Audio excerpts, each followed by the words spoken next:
You ask Tiger to solve. This deals with linear equations with one unknown. The final result is x equals 3. Let's solve it step by step.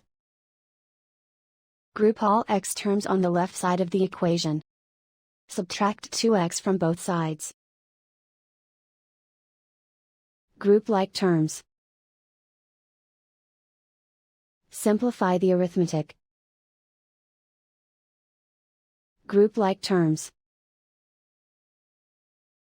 Simplify the arithmetic.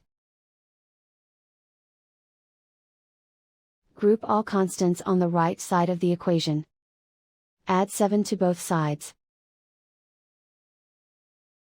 Simplify the arithmetic.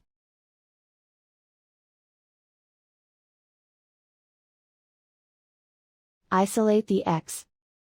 Divide both sides by 2. Simplify the fraction. Find the greatest common factor of the numerator and denominator.